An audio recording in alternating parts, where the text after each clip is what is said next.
انتہائی خوشگوار ہے کہ یہ علماء اور طلباء کا اجتماع ہے اور جہاں اتنے سارے علماء جمع ہوں اور طلباء جمع ہوں تو ظاہر ہے کہ ایک بہت مبارک اجتماع ہے۔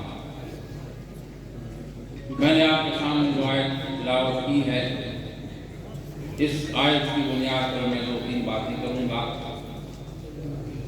اس آیت کریمہ میں اللہ جل شانہ نے ارشاد فرمایا قل هل يستوي الذين يعلمون والذين لا يعلمون، کہ یہ جو انسان ہیں، جو قسم کے انسان ہیں، اللہ نے ان کی جو تقسیم فرمائی ہے، ایک وہ ہیں جن کو اللہ نے علم عطا فرمایا ہے، جن کے پاس علم کی روشنی ہے، اور دوسرے وہ ہیں جن کے پاس علم نہیں ہے۔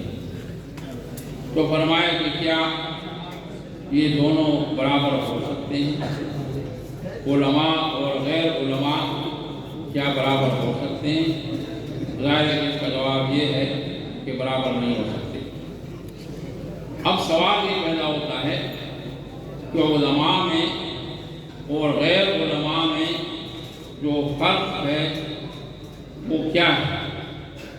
کیوں اللہ جل شانہ نے علماء کو فضیلت عطا فرمائی ہے اور مقام عطا فرمایا ہے غیر علماء کے مقابلے؟ اس میں بنیادی فرق یہ ہے کہ عالم عمل سے واقف ہوتا ہے۔ عالم جو ہے وہ جب عمل کرتا ہے، اپنے علم کی بنیاد پر وہ عمل کرتا ہے، تو ظاہر ہے کہ اس کے عمل کے اثرات مرتب ہوتے ہیں۔ اس لیے کہا جاتا ہے کہ علم آنگاہ کے بعد عمل باشد ورنہ جمہور بے اصل باشد۔ علم کا جو اصل مقصد ہے وہ عمل ہے۔